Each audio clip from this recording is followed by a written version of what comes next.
Welcome, everybody, to Learning and Teaching Systemic Therapy podcast, the official Society for the Teaching of Marriage and Family Therapy, STMFT in short, podcast. I'm your host, Dr. Sofia Georgiadou. I created STMFT in this podcast as an antidote to the isolation I experienced as an early career academic. I also created STMFT in this podcast as a space to allow myself and my colleagues to share resources and bridge the way we do systemic therapy with the way we teach systemic therapy in our classrooms. I am delighted by today's guest for many reasons. Today's episode covers the Handbook of Online Systemic Therapy Supervision and Training, Practice and Research. We're talking about the evolving possibilities and challenges of systemic work in digital spaces. I am in conversation today with the editors of the handbook, Dr. Valeria Pomini and Maria Borcsa, whose volume brings together our contemporary thinking on online systemic therapy and training across a range of clinical and educational contexts. I want to talk a little bit about Maria Borcsa first. She's a professor of clinical psychology at the University of Applied Sciences in Nordhausen, Germany, a licensed psychological psychotherapist in CBT, family therapist, trainer, and supervisor. She's a founding member of the Institute of Social Medicine, Healthcare Research, and Rehabilitation Sciences at University of Applied Sciences in Nordhausen, co-editor of the scientific journals Systeme, Psychotherapy Dialogue, member of the editorial board of the journals Testing, Psychometrics, Methodology, and Applied Psychology, Contemporary Family Therapy, advisory editor of Family Process, associate editor of Encyclopedia of Couple and Family Therapy, and founding editor of the EFTA, a family therapy book series. She has been a board member of the Systemic Society, Systemische Gesellschaft, German Association for Systemic Research, Therapy, Supervision, and Counseling, board member of the European Family Therapy Association, chair of the Chamber of National Family Therapy Organizations of EFTA, and president of EFTA. Her research interests focus on qualitative methods in mental health and on globalized families. In 2019, Dr. Borcsa received an award from the European Family Therapy Association for her excellence in the research field of family therapy and systemic practice. Welcome, Maria. Thank you very much, Sophia. I would like to introduce now Dr. Valeria Pomini. She's a clinical psychologist and psychotherapist trained in systemic family and couple psychotherapy at the Milan School of Family Therapy in the 80s. I'm fangirling hard right now. She lives and works in Greece, where she co-founded the Family Therapy Unit in 1988, and of which was scientific coordinator at the First Department of Psychiatry, National and Kapodistrian University of Athens. She's also the co-founder and co-director of the 4-year training course in systemic family and couple therapy, a member of EFTA-TIC, established in at the University of Mental Health, Neurosciences, and Medical Precision Research Institute, Costas Stefanis in Athens. She has a wide experience as supervisor in public mental health institutions for the last 30 years. Her research and clinical interests focus on the intersectionality of mental health problems and family relationships, with a special interest in early psychosis, substance abuse, and other severe youth psychological disorders, couple therapy, digital practices in mental health. She's member of the editorial committee of the journal Systemic Therapy and Psychotherapy and Journal of Psychosocial Systems. She's founding member, board member, and past president of the Hellenic Systemic Thinking and Family Therapy Association and co-chair of the Psychotherapy Committee of the Hellenic Psychological Association. Welcome, Valeria. Thank you, Sophia. I'm delighted to be here. We're thrilled to have you both here today. Thank you so much for joining us. In our conversation today, as I said, we'll explore the Handbook of Online Systemic Therapy, Supervision, and Training. We'll talk about what it means to practice, teach, and supervise systemic therapy in a world where digital technologies are no longer in the periphery, but part of the fabric of clinical life. We'll discuss how online formats have reshaped therapeutic alliance, presence, and relational processes, and how we as educators can prepare our trainees for competent and thoughtful systemic practice in virtual settings. We'll also reflect on the broader questions this work raises about connection, context, and the future of systemic therapy in the digital age.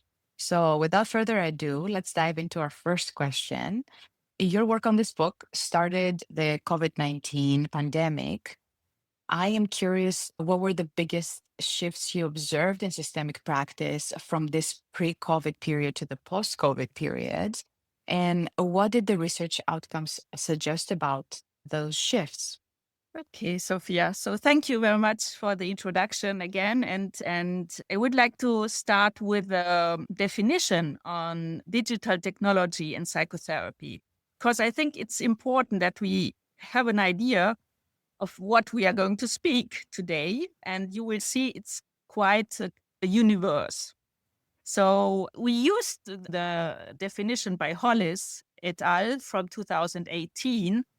And they say that digital technologies refer to, I quote, all interventions, tools, and services, including but not limited to remote therapy, diagnostics, treatment support, monitoring, and self-management, and potentially transformative approaches such as virtual reality, avatars, and robots, using information communications technology, that means the internet, personal computers, laptops, tablets, social media, mobile phone applications, and wearable devices, with the intention of benefiting or improving people's mental health, whether used in conjunction with or independently of mental health services.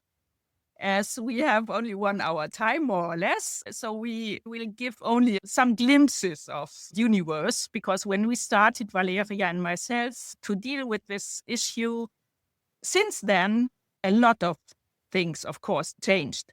And so that means that while we are talking, things are changing, and we are always behind the developments for the digitalization in general, but especially also in combination of digital technologies and psychotherapy, because all the research takes time.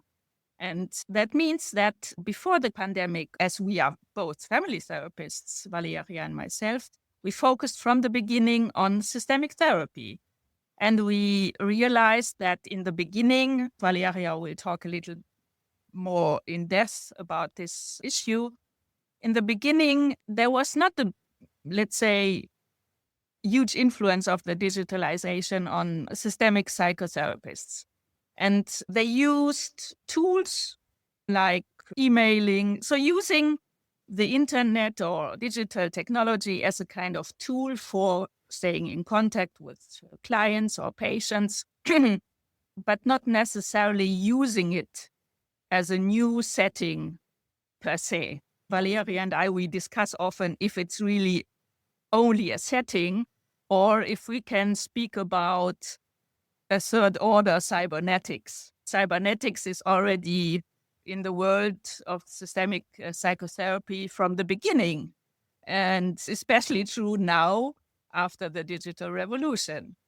So is it only a new setting, or is it something completely different? And we are still in the process of researching on this question. To start with a little bit, and of course, pandemic introduced was an extreme boost on application of the digital technologies, especially using video conference tools to stay in touch and to continue the therapy. As we all know, after the lockdowns, it was impossible otherwise. So it was a necessity, and people started to experiment with the digital tools, how they could use video conferences, but also other more creative tools, which is also part of our book. So how they could implement what they used in the rest of their lives, this became new after the pandemic.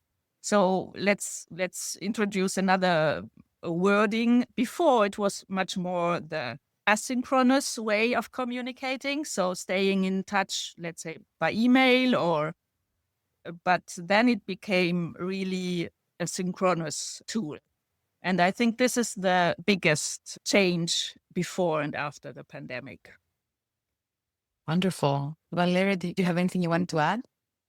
Yes, I just to highlight something that we are still concerned about, the lack of agreement after so many years so online therapy has been defined in many different ways. So you find in the literature e-therapy, cyber therapy, online therapy, digital supported therapy, multitude of terms. With Maria, we decided to focus, because we are systemic, to focus on the activity of couple and family therapy online, digitally supported, as CFT. This is our missions. I mean, couple and family therapy. But you find a lot of terms which refers to the same activity.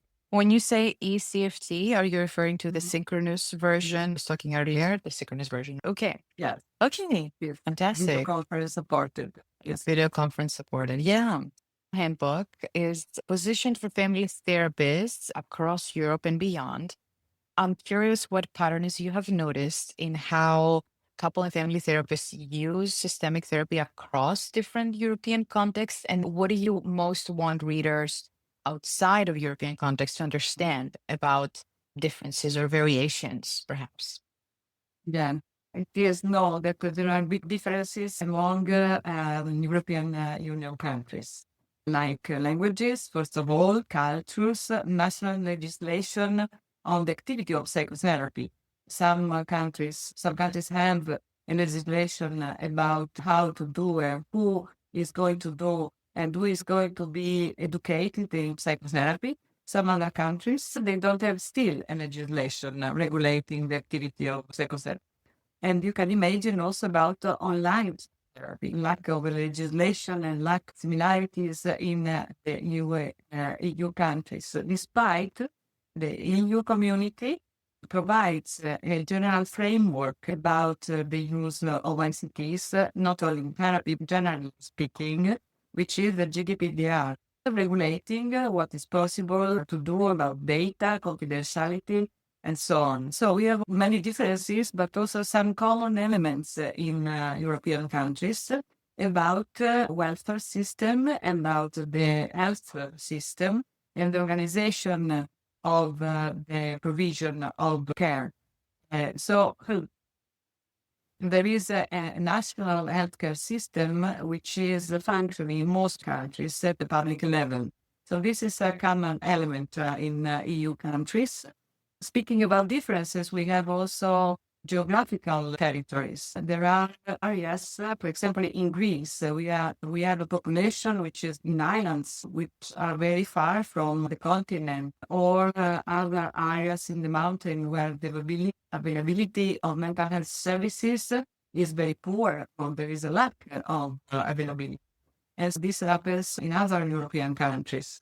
So these big differences found an advantage in the use of digitally supported therapies for people with mental health needs. So people and populations in so remote areas found a way to be reached by professionals which otherwise would be not possible. So through the online activity for health support, not only mental health, but also health support, these populations have a provision of services which otherwise it was not possible. Digital tools and digital health and mental health created a new opportunity to support people in areas where otherwise they had no choice. So we have also some evidence from two surveys we carried in two different times. Before the pandemic, it was in 2017, about the use of digital tools among systemic therapists in Europe and a little bit beyond also in Europe. And then the same survey we repeated during the pandemic. So we were able to compare the results of how much systemic therapists are familiar with the use of digital tools offering psychotherapy and how many therapists were already used to assess the difference between two periods. And of course, we found many differences in between the two time points because, of course, the number of people using ICTs or therapists using ICTs increased at least 30% during the COVID.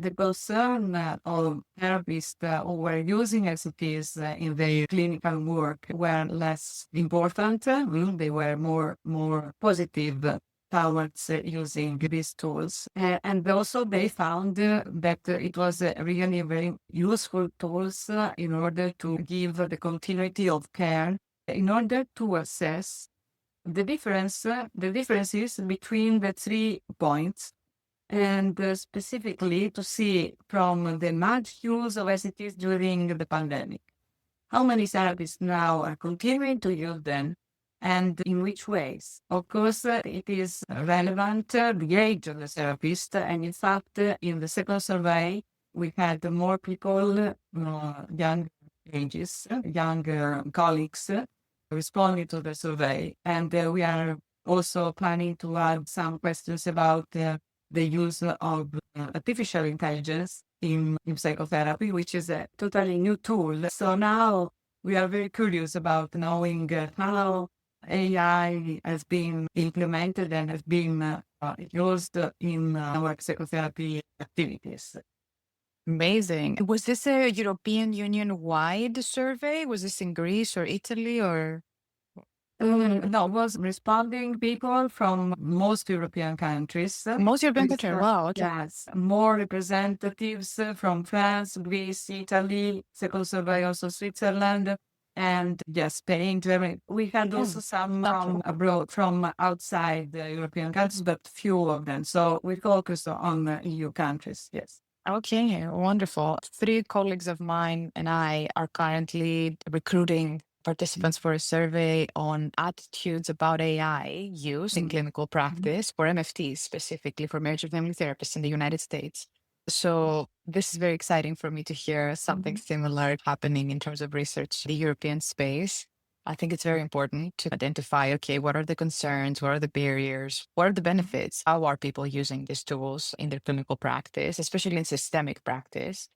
I am wondering, you spoke a lot, Valeria, about the public health system in Europe, social services, public service agencies, and where MFTs, couple and family therapists, are doing a lot of the work. I'm wondering if you want to share with the audience any of these contexts represented in the book. So do you have maybe some chapters you want to bring forward that are dealing with very specific populations in rural settings or in social services space?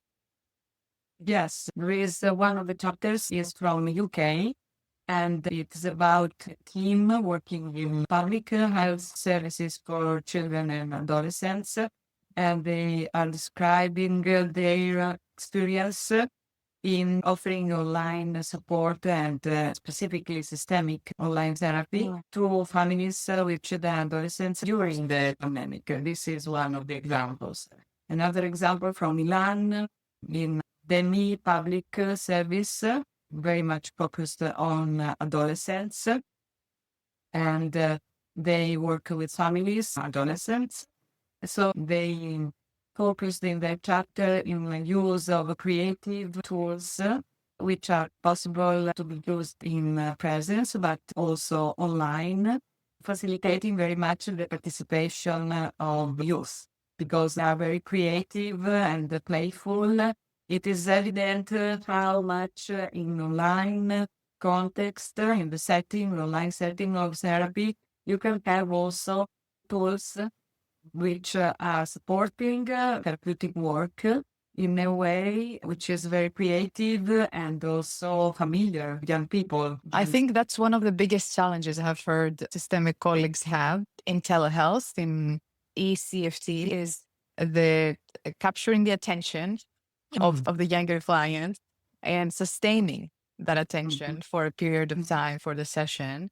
And then also managing the multiple people on screen conundrum of having families in separate screens if they're not in the same space, or having them together but not capturing all the nonverbals and all the communication that is happening outside of the little square on our screen. There's a chapter which I thought was very interesting on multi-family group therapy online. I was wondering if you wanted to speak more about this, give people a preview, maybe. This is also an example of systemic online therapy embedded in a public service. It is an experience which is running here in Athens since almost 10 years. So during the pandemic, all of this therapeutic work had to be transported and translated in an online mode. And the modality and people were responding very quickly and in a proper way to this shift to the online modality. And it worked well. So this is even more challenging. It is a multi-person setting with at least two therapists, sometimes three therapists, because we have also therapists who are in training, and we might have 4 or 5 families, and they're not only connected by the same device, but maybe they have different devices.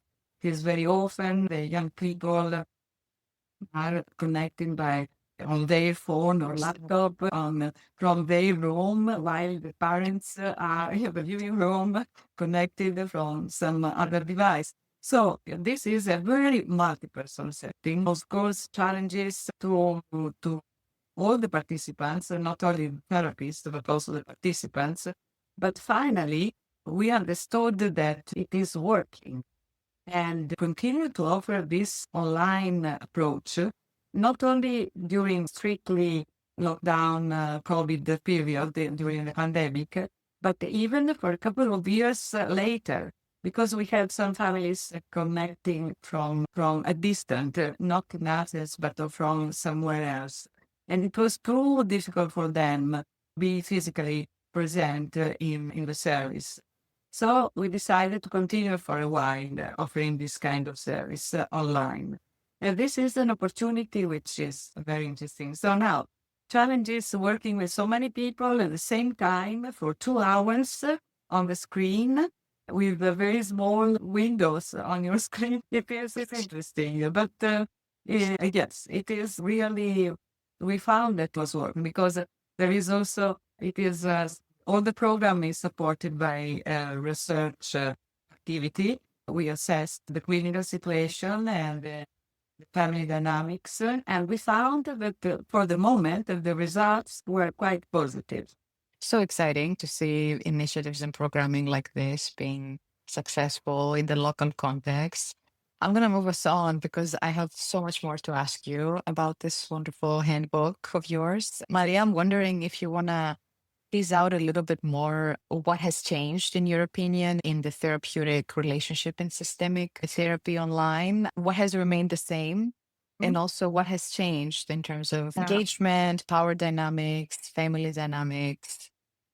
Yes, Sophia. So actually, you already started to discuss it's complex already regarding the diverse digital tools. And so generally speaking, psychotherapy and after the digital revolution created a huge space of new possibilities. But of course, we know that if you work in a multi-person setting, this complexity even increases. Like you just spotted out with the multi-family group. I think this is a very good example how complex the situation might get. And so that means that therapeutic alliance, this is also something we can have a look from completely different angles. Because if you use, for example, let's say the Milan approach about neutrality, so that you should be neutral towards the family members. But if Valeria pointed out, if you have a family where one person is connected from one device, the other, let's say the parents, are connected from a second device, and maybe you have a kind of setting where, so post-pandemic, this is of course possible, that someone is in presence with you in the room, or you work with someone in presence and you connect, you have a kind of hybrid situation. You connect a relative who is living abroad, like I wrote in this chapter or also in the German book about globalized families. So that means that you can connect with family members on from a completely different point of view. So that means that also physical presence and absence, they become a kind of continuum. So what does this mean with regard to neutrality? This is something which has to be discussed and conceptualized, and why we think that it's really a kind of third order cybernetics, what we are dealing with, because we cannot just take traditional concepts from face-to-face situations or settings and transpose them one-to-one to this new. This is sometimes feasible and doable, but often it's not, or at least it gives to think a lot about.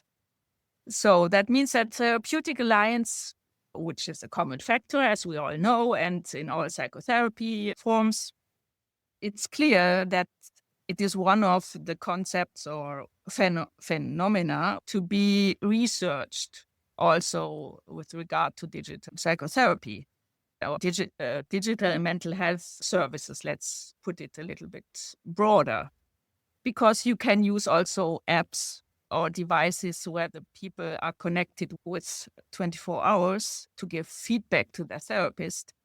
And there is evidence that if there is someone, a real person behind, that this works better than only using an app and only using a kind of machine.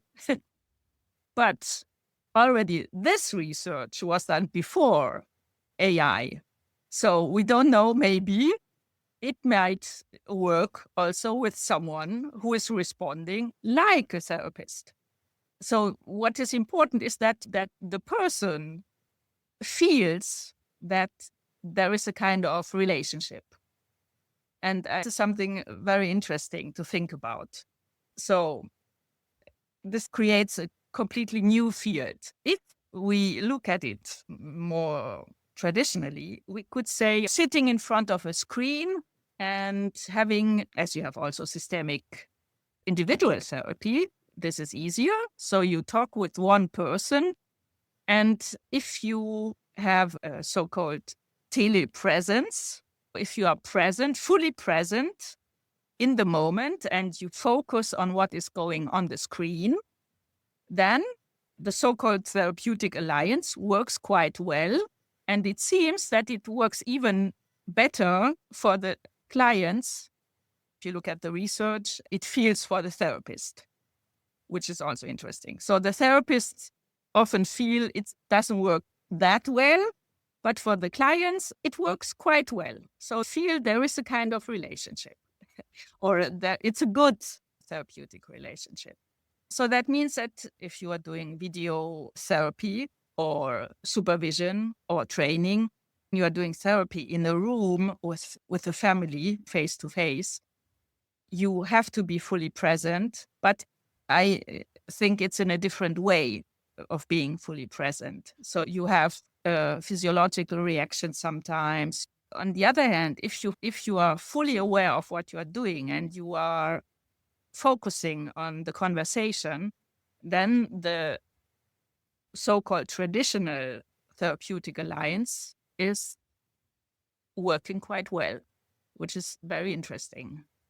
Yeah. Is some of this research featured in the handbook that you discussed for the readers? Yes, it is. Research telepresence is done by colleagues from Israel. I'm just checking, and it's in the book because we have 18 chapters in the book. And yes, it's a fifth chapter. And actually, it's a PhD done by Alon Aviram, the virtual third, conceptualizing online couple therapy using grounded theory. And he wrote also in Family Process about this issue. So this is something I would recommend to read for students. also. Wonderful. Yeah.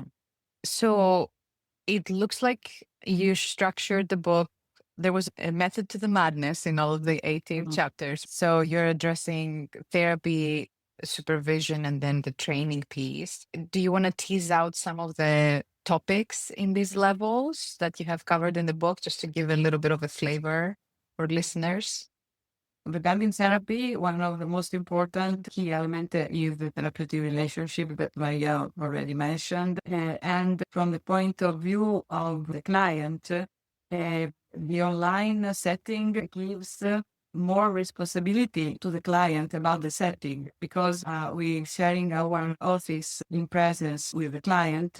We have the professional has fully responsibility of the place, of the room, of the space. While in the online setting, we enter with the permission of the client, of course. Client's habitat, which might be part of his of a house or office or even car. Sometimes during the pandemic, many clients were connecting in order to have some privacy. And I will add something about the privacy in a multi-person online family therapy, because the issue changed a lot. So the client has a kind of control of the setting, or as much as the therapist has. So telepresence is something that totally needed by the therapist, but also by the client. Also, I could argue that the client have more control and might feel less stigma, because in an online setting, you don't need to enter a service, for example, to be seen by the community you belong. So it is in some way less a social stigma when you are doing online therapy. I was thinking about the multi-family, multi-person setting, that you don't have so much in family therapy, the issue of confidentiality and privacy, because if our aim is to see the most of the members of the family living together, so even if, for example, some young people who are reluctant to be part of the process, if they are in the room without not be seen, is not a problem, because we are trying to gain their presence. So it is the issue of confidentiality in multi-person family, online family therapy is less crucial than in other kind of psychotherapies. So in my view, this is an advantage of online therapy. So about the therapy, we try to focus on many key issues like good practices and competencies and technical competencies, which are needed by the professional, of course, but also by clients. This also is interesting because sometimes the young people are those most expert in the use of ICTs in the family. So a young person with the psychological difficulties or distress might become within the family the expert on the use of digital. So change the roles. This is interesting. So in regarding supervision, again, we have the issue of supervisory relationship, which is crucial. And again, here, the factor telepresence is crucial also in the relationship between supervisee and supervisor. And in group supervision also, we have additional challenges due to the function of the group, which of course is different when the group is functioning online and in presence. And you need to gain the attention of all the supervisees engaged in the supervisory activity, much more than it is needed in presence. So there are here also some tools like the application who has breakout rooms, for example, in order to work in small groups, or possibility to work on whiteboards, sharing material or notes, and like genograms, drawings that the supervisees might bring to the supervisory activity, or by the family, by a client. So Even today, I was in online supervision with a small group of professionals. All of them are systemic therapists.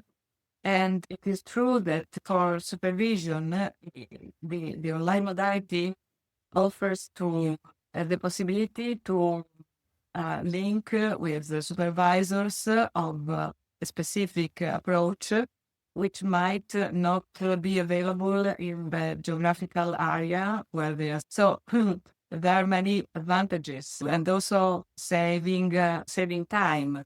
In a big, huge town like Athens, for example, saving time is a crucial point, and the online gives you many possibilities like this. And now about training. I have quite a lot of experience in online training, not only the pandemic, but also in the contemporary time. And what I can say, the most difficult is, in my view, in a hybrid situation. When you are with a group and in the room, specifically, I'm speaking, of course, of systemic training and systemic family and couple therapy. So you have, for example, 2/3 of the group of trainees in the room, and some of them, for various reasons, serious reasons usually, like, for example, having just delivering a baby. So the mother is not possible to come, but she doesn't want to miss the training session. So having some of them in online and most of the others in the room, this is very challenging in my view, in order to coordinate the two modalities. So usually I prefer to be only online for everybody or only presence for everybody. But what I found in the last times is that hearing this, in Italy as well, where I teach some institutes of couple training, they use also very much the hybrid. So it is there is a kind of, let's say, silent agreement that hybrid has become a feasible modality to offer training. And this is the most challenging way, in my view. I remember teaching what you're describing, and I remember teaching a 3-hour class every week for a semester in high flex mode with some students on Zoom and some students in the classroom. And it was very challenging in terms of coordinating the communication and making sure everyone was engaged and involved in some meaningful way. I am curious how this would affect supervision discussions and processing of cases. Talk to me a little bit more about how the structure of the book perhaps is helpful in a training space. So yes, book is structured. It's an edited handbook. That means that we have colleagues from all over Europe, let's say, and also from the States who are describing on different levels their work in therapy, and the second part is in supervision, and the final in training. And all chapters are focusing systemic approaches, sometimes also group approaches, and there is even research dealing with apps. So how couples can use apps, maybe in combination with their couples therapy. So it's a wide range of different approaches, let's say systemic approaches, from systemic individual approaches to couple, families, multi-families. So you find a lot of inspiring chapters also with regard to what is your interest. So if you are going to be trained as a systemic therapist, then you should have a look, especially on the first part. If you are starting to become a supervisor, then the second part, of course. And training is something, maybe it's also worth to read for the trainees to see how this might work. So that means about confidentiality, about that sharing phone numbers if, let's say, everything is breaking down on the internet, or what to do in crisis situations, etc. This awareness is needed on both sides, and the handbook is also, from one perspective, we can say you can learn something about how to do it and what is especially important on when you are doing systemic work in a, be it therapy, supervision, or training online or with digital tools. but it's also part of our everyday work. So lots of colleagues started in this experimental phase in the COVID to work with digital tools without training. So, and many of them continue in learning by doing, and yes, and sometimes sharing their experiences with other colleagues, learning from each other. And this book offers also a kind of platform to evaluate, become more aware of what we are doing and how we are doing it. And even if we don't have, as Valeria mentioned, laws for providing psychotherapy, we have guidelines, and we should be aware of them. So this is also raising awareness for the whole issue. I don't know, Valeria, if you would like to add something on that. Yes, I think that it is a working book. I mean, which kind of issue you are concerned about the provision of teletherapy, online therapy, and with systemic approach. I think that you can run to the chapters and find not exactly answers, but at least reasoning about these concerns. We also provide some sites about guidelines, which have been developed by different institutions like the professional orders in Europe, in UK, Italy, and also in other countries, in the US also. But out of this, I think that the reader really can stay reasoning with some of the findings we reported from research from all over the world, especially in the first chapter Maria and myself wrote, which is a kind of introduction, but also on more specific issues on the other chapters. I think it is a practical book which can give some context, reasoning about our concern working online and working systemically online. So I hope this will be useful to not only trainees, but also to professionals and to teachers as well. And of course, we are aware that the book has been printed 1 year ago, and it has been published more than 6 months ago. Everything is developing so fast in this field that we feel that it is already dated in some way. It would need an update, but some very central issues are still the same. I would agree with that, actually. I think there's definitely competencies that carry over across all the digital tools as they show up, and best practices, which I think you describe by guidelines. Yeah, best practices are definitely there for good reason. And those transfer also across different digital spaces. I'm wondering if there's anything you wanted to add about ways you would like to showcase this book, that you're open to speaking engagements, anything that you wanted to share about how people can reach out to you if they want to discuss more about this book. Yes, I think actually, if there are colleagues who have other experiences, yes, just to invite colleagues, if they are doing this work and they would like to share their knowledge or write a chapter for the next edition, let's say, we are happy to be in contact with them. I think it is a learning field.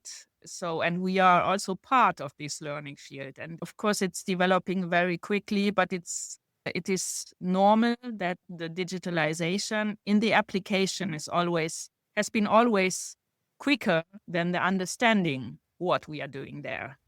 So, and we should try to manage these tools. So we should be the ones who should be the manager of these tools, and not the tools should manage us. This is my final statement. Wow, louder for the people in the back. Anything you wanted to add about how others reach out to you if they're interested in discussing Yes, more? of course. Anybody who likes to share their experience, I will be happy to have an exchange of ideas, of reasoning with them. So, of course, or if anybody want to know more about the handbook, they can write to us, of course. And what I would like to add is just the concern from the World Organization of Health, WHO, which at some point, from one hand, the very core team of the WHO were wishing that the digital tools in providing not only mental health support, but health in general, would be expanded in the world, reaching in a more easy way the population and regions, remote regions, in order to expand the provision of health and mental health services. On the other hand, and I really agree with this concern, they were, to say, putting the focus on the fact that the digital tools have the danger to provide support instead of the support we can offer in presence. And this is the really challenge of this moment, because it is much more cost-saving to implement digital support to health and mental health, but on the other side is this, instead of the presence in support, I think that the quality of the service delivered will be, say, worse. I mean, it's important not to translate everything in online platform. Yeah. And so this is my wish, not to go in this direction. Yeah. Everything in moderation. I want to say a very big thank you to both of you for sharing your insights and your expertise and this wonderful handbook with us today. To our listeners, I hope you found today's conversation both enlightening and inspiring. If you're hungry for more conversations about teaching systemic therapy, be sure to follow our Learning and Teaching Systemic Therapy podcast episodes on Spotify, Apple Podcasts, Amazon, YouTube, and wherever you find your favorite podcast. Thank you for joining us today. Until next time, this is Dr. Sofia Georgiadou signing off for Learning and Teaching Systemic Therapy.